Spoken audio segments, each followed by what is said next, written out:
The luxury ship Stellar Dawn moved through space like a floating palace. Its halls were made of polished metal that gleamed under soft lights. Rich carpets covered the floors. Crystal windows showed the stars outside. This was how the wealthy traveled between worlds. Ambassador Veltar walked through the main dining room. His blue skin shimmered as he moved between tables. The Zephyrian diplomat was tall and thin, with 4 arms that moved like water. He nodded politely to the other passengers. There were Chronet merchants made of living crystal. There were furry Maltok traders with their big round eyes. All of them were civilized beings from peaceful worlds. The ship had been traveling for 3 days when Captain Morris received an emergency call. A small exploration ship was broken down near Kepler 7 station. They needed help. The captain was human, but he had learned to be polite like the other species. He agreed to pick up the survivors. How many passengers? Asked First Officer Kim, another human who worked quietly in the background. 6 beings total, the captain replied. 5 aliens and 1 human. When the rescue shuttle docked, Veltar watched from the observation deck. 5 alien survivors walked out first. They looked scared and tired, but they moved with proper manners. They bowed to the ship's officers. They spoke softly and waited for permission before moving. Then the human came out. Jake Martinez was not very tall, but he was wide across the shoulders. His hands were thick and scarred from work. His clothes were simple and dirty. He carried a worn tool bag over one shoulder. While the other survivors stood quietly, Jake looked around the docking bay with sharp eyes. He was checking for threats, though he did not know he was doing it. "Thank you for the ride," Jake said to Captain Morris. His voice was rough but friendly. "My ship took a bad hit from Space Orcs. Lucky these folks were there to help." The alien passengers whispered to each other. The human did not bow. He did not ask permission to speak. He just talked like he belonged there. This was not how civilized beings acted. At dinner that night, the problems got worse. Jake sat at a table with some Chronet merchants. He ate with his hands when the food was right for it. He talked while he chewed. He laughed loudly at his own stories. The crystal beings sitting near him moved their chairs away. "The gravity on my last job was twice Earth normal," Jake was saying. "Took me a week to get used to it. But the pay was good, so I stayed 3 months." A young Chronet named Shulka made a sound like breaking glass. That was how his kind showed shock. Twice normal gravity? That would crush most beings. Jake shrugged. "You get used to it. Humans adapt pretty fast." Veltar was eating at the next table. He listened to this with growing worry. Humans were known in the galaxy, but not well. Most species thought they were just another peaceful race. But this human talked about impossible things, like they were normal. After dinner, Jake went to the observation lounge. He stood by the big windows and looked out at the stars. Other passengers came and went, but they avoided him. They whispered words like primitive and dangerous when they thought he could not hear. Jake did not seem to care. He was used to being alone. He had worked on salvage ships for 5 years, often by himself for months at a time. People talking about him did not bother him much. The next morning, there was a problem with the ship's air system. The environmental controls were not working right in the passenger sections. The ship's engineers said it would take 6 hours to fix. They had to follow safety rules and check everything twice. Jake heard the announcement and went to find the chief engineer. He found her in the main engineering section, looking at computer screens with 3 assistants. "Mind if I take a look?" Jake asked. Engineer Torres looked up. She was human too, but she had learned to work slowly and carefully like the other species expected. "It's not that simple," she said. "We have procedures to follow." I worked on ships like this before, Jake said. Same basic systems as the old freight haulers. Before anyone could stop him, Jake opened an access panel and climbed inside. Torres and her team heard him moving around in the walls. There were sounds of tools working and metal bending. He cannot do that, whispered one of the Maltak assistants. What if he breaks something important? 20 minutes later, Jake climbed back out. His shirt was torn and his face was dirty, but he was smiling. Try it now, he said. Torres checked her screens. All the readings were normal. The air system was working perfectly. How did you ... double quotes, she started to ask. Bypass coupling was stuck, Jake said, wiping his hands on his shirt. Happens all the time on older ships. Just needed some encouragement. Word of this spread through the ship quickly. The alien passengers were more worried than before. This human had fixed in 20 minutes what their best engineers said would take 6 hours. He had broken rules and ignored safety procedures. He was clearly dangerous. That afternoon, alarms began to sound throughout the ship. Captain Morris's voice came over the speakers, but it was tight with fear. All passengers report to secure areas immediately. We are under attack by unknown vessels. This is not a drill. Through the windows, the passengers could see 3 dark ships moving toward them. These were not clean, polite vessels like the Stellar Dawn. These were covered in spikes and weapons. Pirate ships. While the other passengers ran toward the safe rooms, Jake went the other way. He walked toward the docking bays where the fighting would be worst. Where are you going? Veltar called after him. The secure areas are this way. Jake stopped and looked back. For a moment, his friendly face was completely serious. My grandfather taught me something when I was little, he said. When bad people come to hurt good people, you don't hide. You make them sorry they came. Then he was gone, disappearing into the ship's service quarters like he knew them by heart. The aliens who heard him felt a chill that had nothing to do with the ship's air system. Outside, the pirate ships were getting closer. The pirates hit the Stellar Dawn like a hammer. Their ships were fast and mean, built for taking prizes and slaves. The luxury liner's shields flashed and sparked under the attack. In the secure lounges, passengers held each other and prayed. To their different gods. Captain Morris tried to fight back, but the Stellar Dawn was not a warship. It had small defense guns meant to scare off asteroids, not real pirates. The enemy ships moved around them like sharks around a wounded fish. Hull breach in sections 7 and 12, reported First Officer Kim. They're cutting through the outer doors. Ambassador Veltar huddled with the other passengers in the main secure lounge.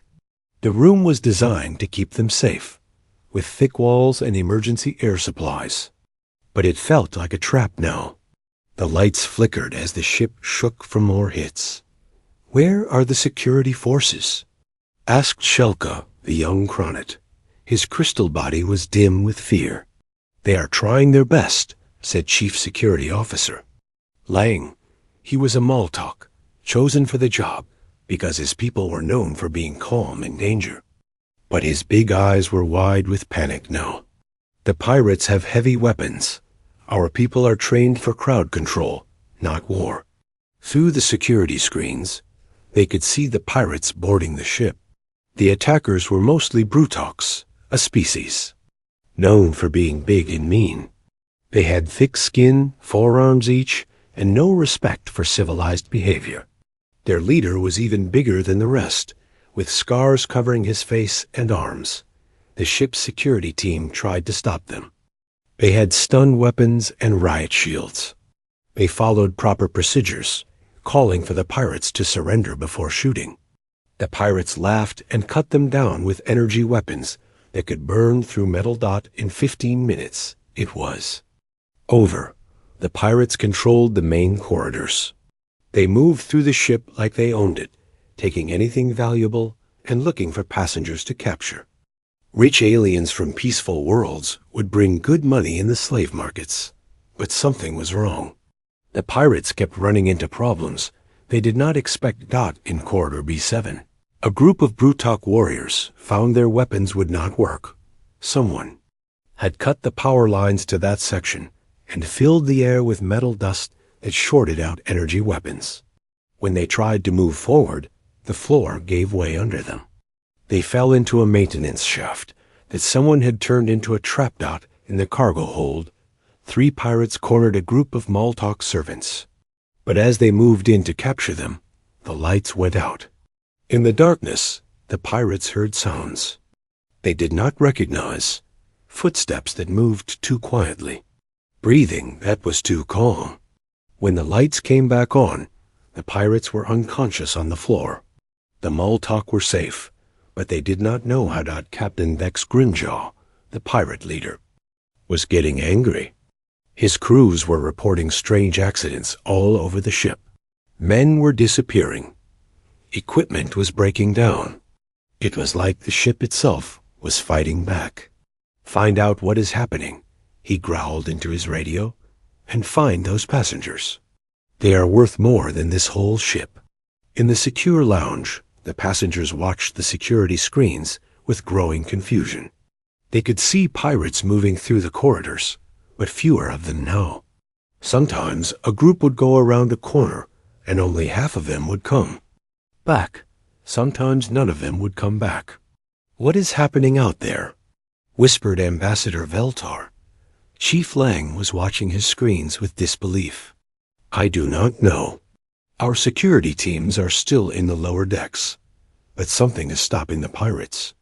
On screen section 12, they saw a lone figure moving through the shadows. It was Jake Martinez, but he looked different now. His friendly smile was gone. His eyes were cold and focused. He moved through the ship's maintenance tunnels like he had built them himself. Jake had learned these skills from his grandfather Frank Martinez, who had fought in Earth's resource wars. Frank had taught him that when bad people come with guns, you do not fight them like a soldier. You fight them like a hunter. Jake used the ship's own systems against the pirates. He turned off gravity in some sections, making the heavy Brutoks float helplessly. He changed the air mixture in others, making them sleepy and slow. He used the ship's repair robots as weapons, programming them to attack anyone who was not supposed to be there. But mostly, he hunted them one by one. In maintenance shaft C4, Jake waited for a pirate patrol to pass below him. When they were in the right position, he dropped down behind the last one. The Brutok warrior never knew what hit him. Jake's grandfather had taught him where to hit someone to put them to sleep without killing them. The pirate dropped silently. The others did not notice until they reached the end of the corridor. By then, Jake was gone again. In the hydroponics bay, 2 pirates were looking for hiding passengers among the food plants. They heard a sound and turned around. Jake was standing there with a piece of broken pipe in his hands. It was not a fancy weapon, but in Jake's hands, it was enough.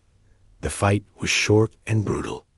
The pirates were bigger and stronger, but Jake was faster and smarter.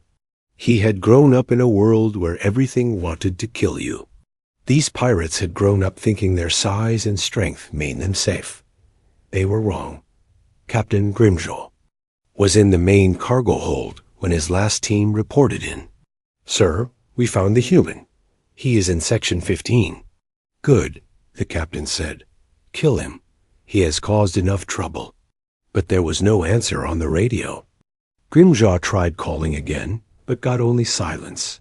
He looked around the cargo hold and realized he was alone. "All his men were gone? Looking for me?" said a voice behind him. Grimjaw turned around. Jake Martinez was standing by the cargo bay doors. His clothes were torn and dirty. There was blood on his hands, but it was not his blood. He looked tired, but not hurt. "You are just one small human," Grimjaw said. He was 8 feet tall and had 4 arms full of muscle. My people are warriors. How did you defeat them? Jake shrugged. They were warriors.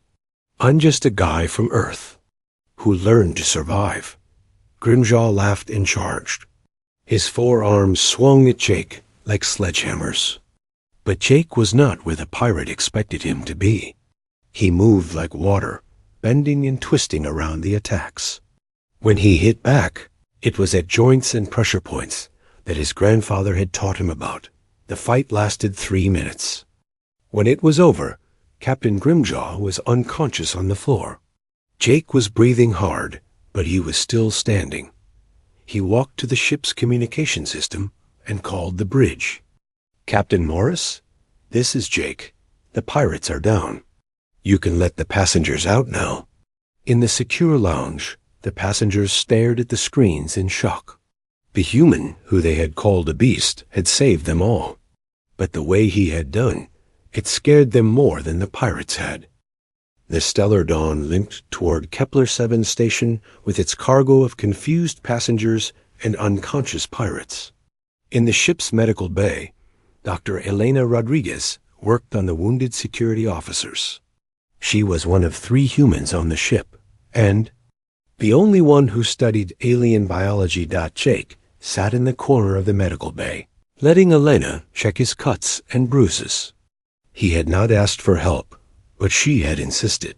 The other patients, mostly aliens who had been hurt in the panic, watched him with fearful eyes. You're lucky, Elena said, cleaning a cut on Jake's arm. Most of these wounds are shallow. How? Did you avoid getting hurt worse? Jake shrugged. Grandfather taught me to stay out of the way of the big hits. Take the small ones if you have to, but don't let them get a good shot at you. Elena paused in her work. She had been studying alien species for 10 years, but she was starting to realize she had never really studied her own. Jake, what was Earth-like when you were growing up? Normal, I guess, Jake said. We lived in Detroit after the resource wars ended. Lot of empty buildings, but the government was putting things back together.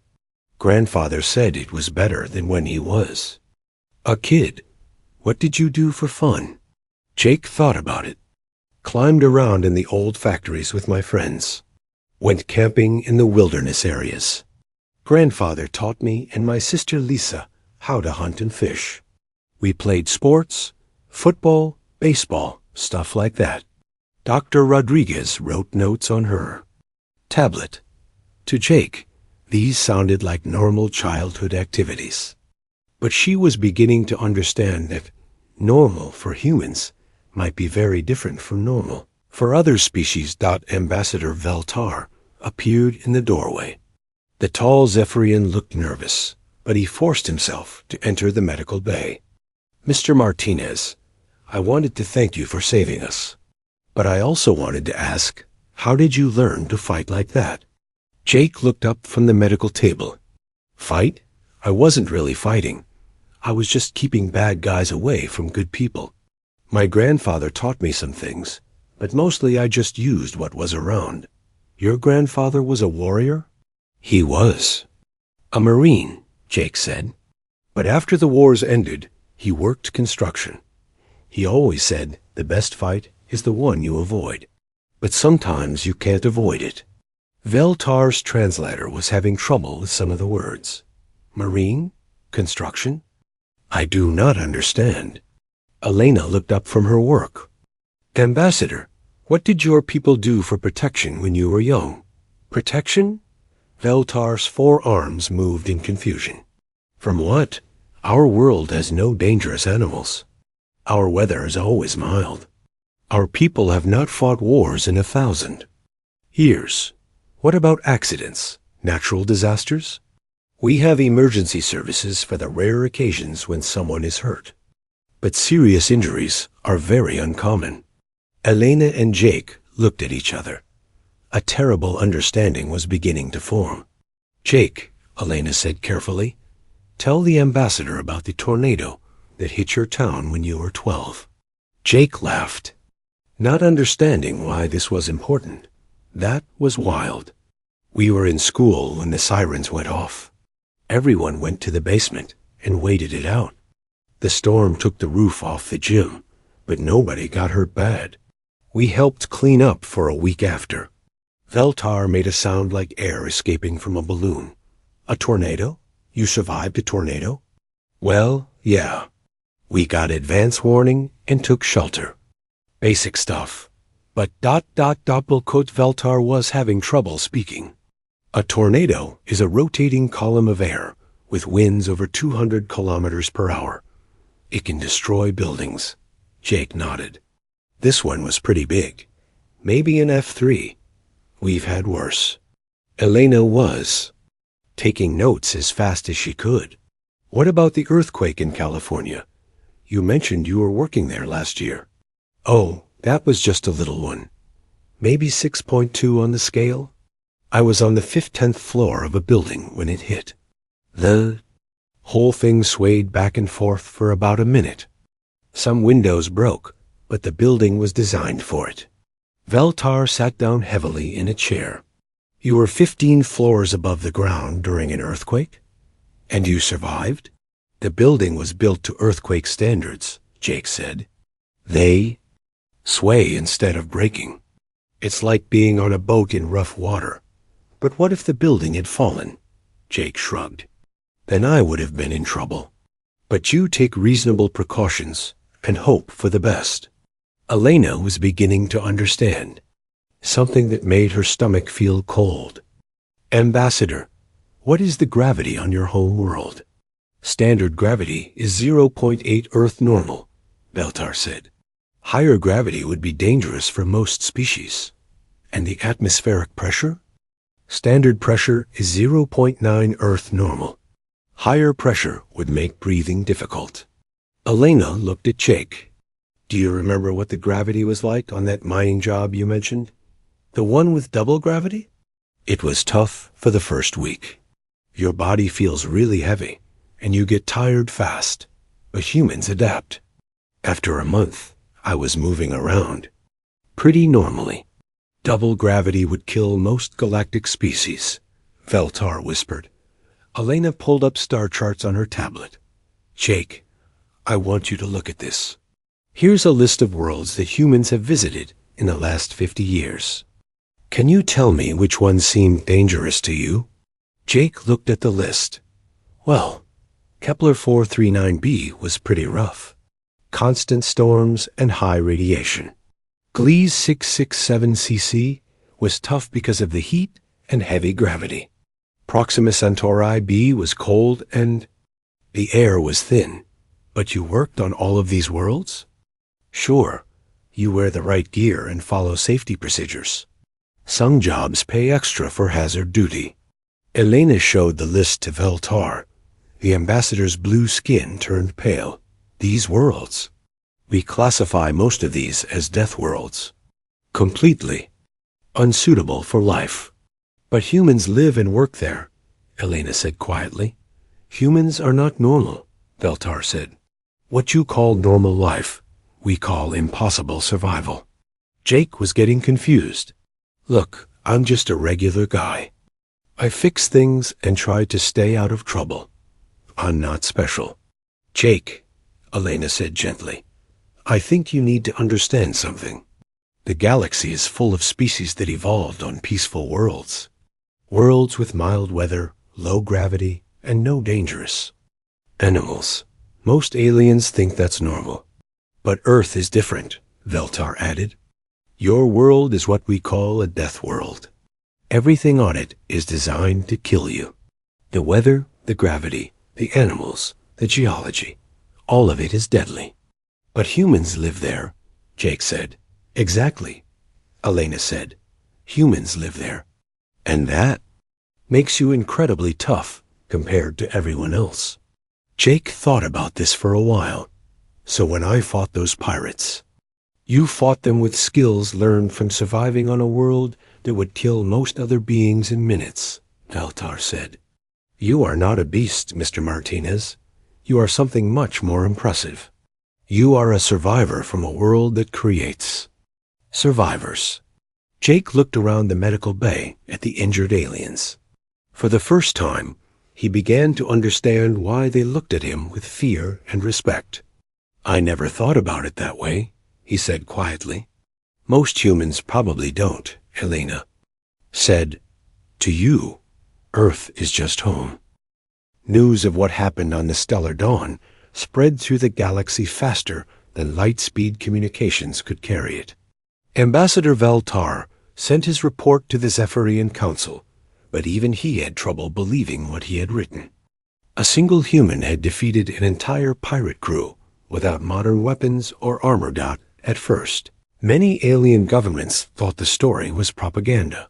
The Maltok Trade Federation issued a statement saying the reports were clearly exaggerated for dramatic effect.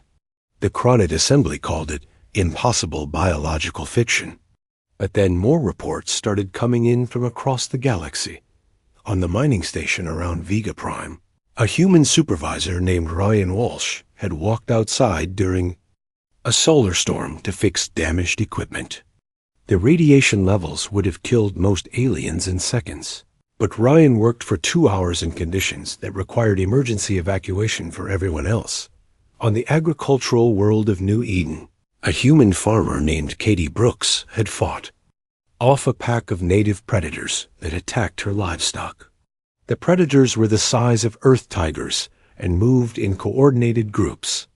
Katie had used only a farming tool, and her knowledge of animal behavior at the Galactic University on New Geneva. Professor Marcus Kim was having the strangest semester of his academic career. His course on comparative biology of Deathworld. Species had started with 12 students. Now there were over 300, and he had to move classes to the main auditorium. "Today we will discuss atmospheric pressure tolerance," Professor Kim said to the packed room. He was a thin man with gray hair who spoke quietly, but his students hung on every word. Most galactic species can survive in atmospheric pressures between 0.7 and 1.2 Earth normal. Humans regularly work in pressures from 0.3 to 3.0 Earth normal. A Maltok student raised her furry hand. "Professor, how is this possible?" "Our medical texts say that pressure below 0.6 normal causes immediate unconsciousness." "For most species, yes," Professor Kim replied. "But humans evolved at the bottom of a deep atmospheric well. Our bodies are built to handle pressure changes. We have chambers in our ears that adjust automatically. Our blood can absorb oxygen efficiently, even at low pressure." "But what about high pressure?" asked a Cronid student. "Anything above 1.5. Normal should crush internal organs." Professor Kim smiled sadly. Human deep-sea divers regularly descend to pressures over 10 times normal. With proper training and equipment, some can handle pressures that would turn your bodies into crystal dust. The room fell silent.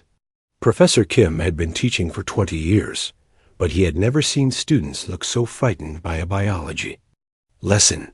Meanwhile, Jake Martinez was trying to get back to his normal life. He had transferred from the Stellar Dawn to a cargo ship called the New Shanghai, hoping to find work and avoid attention. But even here, things were different. Captain Ryan Walsh was human, but his crew included aliens from 6 different species. Before the Stellar Dawn incident, they had all worked together politely but separately. Now, Jake noticed the alien crew members watching the humans with new eyes. "Jake," said Chief Engineer Torres, who had also transferred to the New Shanghai, "the Brutok loading crew won't work alone with me anymore. They insist on having 3 of them present whenever I'm in the same room." "Why?" Jake asked. "They heard about what you did to those pirates. Now they think all humans are dangerous fighters." Jake sighed. "I just defended the ship. Anyone would have done the same thing." "That's the problem," Torres said. "Anyone human would have done the same thing, but no one else would have been able to."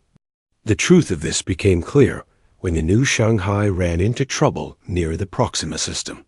A solar storm larger than predicted hit the ship, while they were between stars. The radiation levels spiked, and the ship's shields started failing.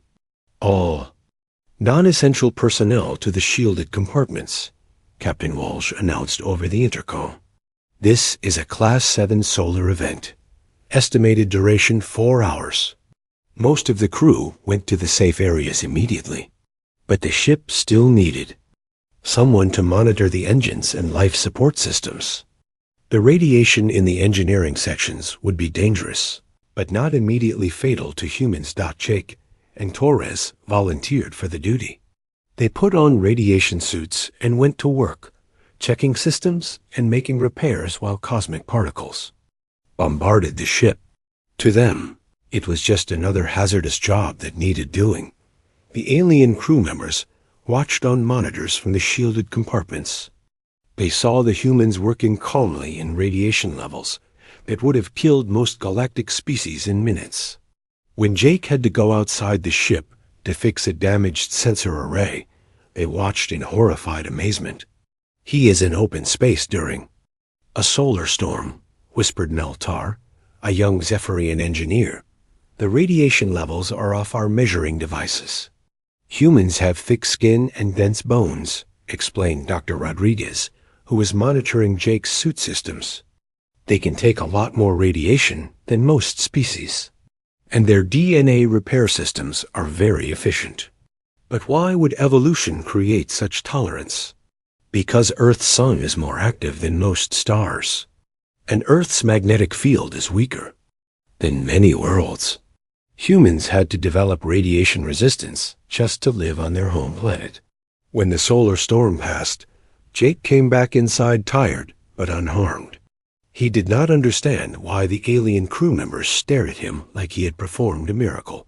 Back on Earth, the news networks were having trouble explaining what was happening. Humans throughout the galaxy were suddenly famous, but most people did not understand why. This is Susan Clark reporting from Geneva, where the World Council is meeting to discuss humanity's new status in galactic affairs, said a news anchor.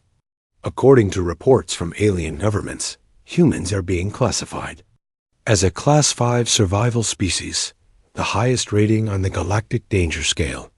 The reporter interviewed random people on the street. "I don't get it," said one man. "I'm just an accountant. How am I dangerous?" "My daughter goes to school with some alien exchange students," said a woman. "Yesterday, she came home and said they were amazed that she walks to school by herself. Apparently, that's considered incredibly brave on their worlds." Professor Kim was called to testify before the World Council. He stood at a podium in front of representatives from every nation on Earth, trying to explain what the rest of the galaxy was just beginning to understand. The average human child learns survival skills that would qualify as advanced military training for most galactic species. He said, "We teach our children to swim in water that could drown them. We teach them to climb trees they could fall from. We let them play contact sports that could injure them." "But why do other species find this strange?" asked the Secretary General. "Because their worlds don't require such skills. A Zephyrian child grows up in a world with no dangerous weather, no large predators, and gravity so light they can barely be injured by falling. A Maltok child's biggest danger is getting lost in their underground cities. And human children?" Professor Kim looked out at the assembled representatives. "Human children learn to survive in a world that is actively trying to kill them every day. They think this is normal because they don't know anything else. So what does this mean for humanity's future in the galaxy?" "It means," Professor Kim said quietly, "that we are going to have to learn to be very careful about how we use our strength. The galaxy is full of species that could never survive on Earth, but Earth has given us abilities they see as superhuman. Are we actually superior to other species?" Professor Kim shook his head. "We're not superior. We're just different. We're survivors from a harsh world trying to live peacefully among people from gentle worlds. The challenge will be learning to do that without scaring everyone." 6 months after the Stellar Dawn incident, Jake Martinez found himself in the strangest place he had ever been, standing behind a podium at the Galactic Council on New Geneva, looking out at representatives from 47 different species. Had not wanted to come. When the invitation arrived, Jake had tried to ignore it. He was a salvage worker, not a diplomat. But Ambassador Veltar had personally traveled to find him, explaining that the galaxy needed to hear from the human who had started this whole conversation. Just tell them the truth, Veltar had said. Tell them what it means to be human. Now, facing a room full of aliens who looked at him with mixtures of fear and curiosity, Jake wondered what the truth really was. I'm not good at speeches, he began, his rough voice carrying clearly through the chamber sound system. I'm just a guy who fixes things and tries to stay out of trouble. But people keep asking me questions about humans, so I guess I'll try to answer them. The chamber was completely silent. Jake could see news cameras from dozens of worlds recording every word. You call us beasts because we can fight when we have to, Jake continued. You're scared because we're stronger and tougher than most species. I understand that. But I want you to understand something about Earth and about humans. Jake paused and looked around the room. He saw the same mixture of fascination and fear he had been seeing for months. Earth is a hard world. The weather tries to kill you. The animals try to eat you. The ground shakes and the sky throws lightning. But Earth taught us something important. It taught us to protect each other. A murmur went through the chamber. This was not what many delegates had expected to hear. My grandfather Frank Martinez fought in wars when he was young. He saw terrible things and did things he didn't want to do. But when the wars ended, he came home and taught children how to be safe. He taught me and my sister Lisa how to survive, but he also taught us to help people who needed help. Jake's voice grew stronger as he spoke. The same world that made. Use Tough also made us loyal. We protect our families, our friends, our communities. We help strangers because we know what it's like to be in trouble with nowhere to turn. Ambassador Veltar, sitting in the front row, nodded slightly. This was exactly what the galaxy needed to hear. I fought those pirates not because I wanted to hurt them, but because they were trying to hurt people who couldn't protect themselves. That's what humans do. We stand between the bad guys and the good guys, even when it's dangerous. Jake looked directly at the Maltok representative, whose species had been most afraid of humans. You're worried that we'll take over the galaxy with our strength. But strength without purpose is just violence. Earth didn't just make us strong. It made us human. The chamber remained silent, but Jake could see some of the fear leaving the delegates' faces. We don't want to conquer anybody. We want to explore, to learn, to build things, to help where we can. Yes, we're tough. But we use that toughness to protect others, not to hurt them. Jake stepped back from the podium, thinking he was done. But then he remembered something his grandfather had told him long ago. One more thing, he said, stepping forward again. My grandfather used to say that the strongest person in the room has the biggest responsibility to be gentle. Earth made us strong, so we have to be extra careful to use that strength right. He looked around the chamber one more time.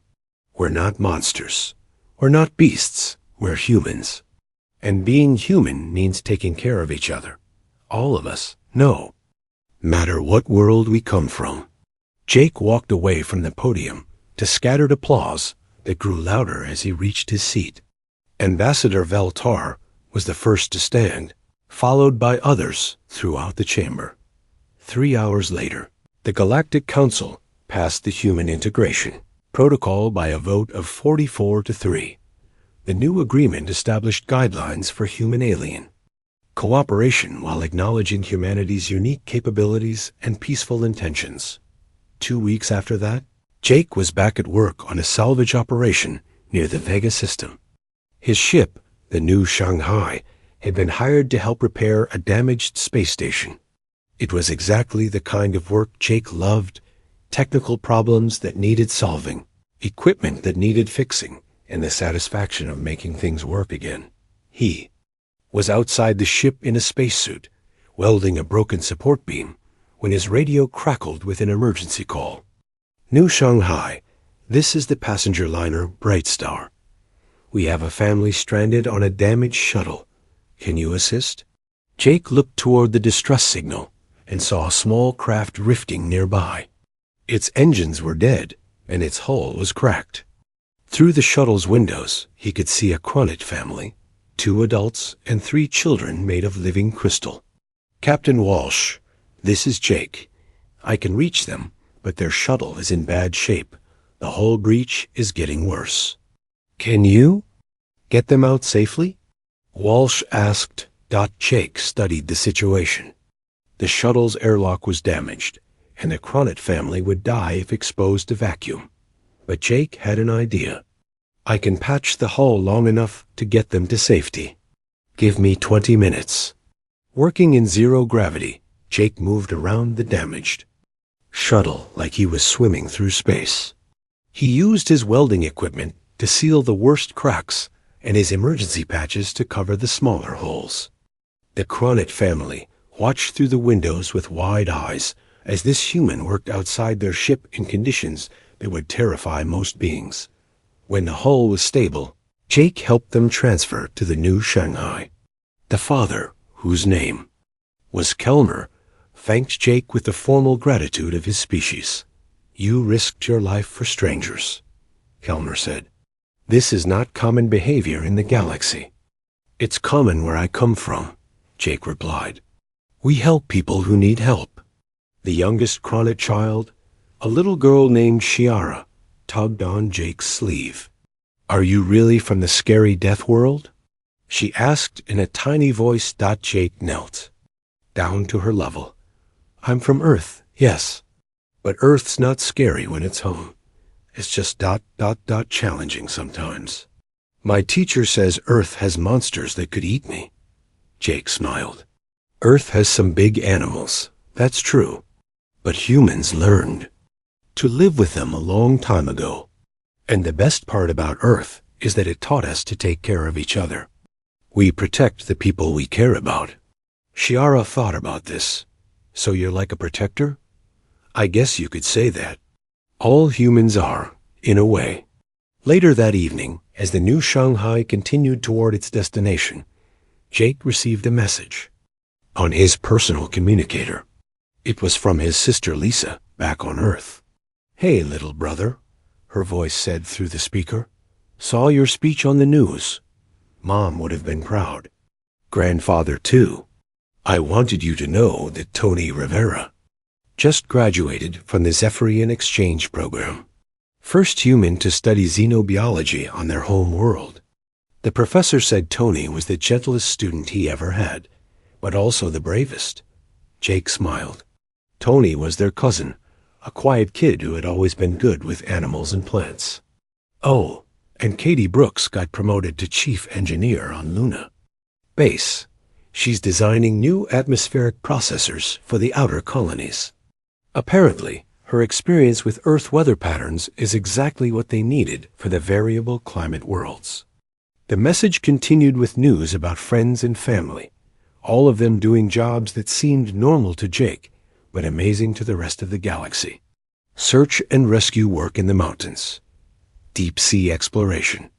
Construction work on high gravity. Worlds. Teaching children to swim and climb and survive. The alien news services keep calling us heroes, Lisa's message concluded. But you and I know the truth. We're just humans doing human things. Take care of yourself out there, Jake. And remember what Grandfather always said. The strongest person in the room has the biggest responsibility to be gentle. Jake turned off the communicator and looked out at the stars. Through the ship's corridors, he could hear the normal sounds of a working vessel. Captain Walsh was discussing navigation with his officers. Engineer Torres was checking the reactor systems The alien crew members were working alongside the humans, no longer afraid, but still respectful of what humans could do. In the passenger compartment, the Cronit family was safe and warm. Little Shiara had fallen asleep listening to Captain Walsh tell stories about Earth's oceans, which she found impossible to believe, but wonderful to imagine. Jake realized that something important had changed in the galaxy. Humans were no longer unknown. They were no longer feared as monsters or dismissed as primitives. They were understood as what they had always been, survivors from a harsh world who had learned that true strength meant protecting others. He thought about his grandfather's words, spoken long ago in a different time and place. When bad people come to hurt good people, you don't hide. You make them sorry they came. But Frank Martinez had taught him something else too, something just as important. The fight you win without throwing a punch is always better than the fight you win with your fists. The galaxy was learning that humans could fight when they had to, but more importantly, it was learning that humans preferred to build, to explore, to help, and to protect. Earth had made them strong enough to survive anywhere, but it had also made them human enough to care about everyone. As the new Shanghai moved through the darkness between stars, carrying its mixed crew toward their next job, Jake Martinez went back to work. There were things to fix, problems to solve, and people to help. It was exactly what he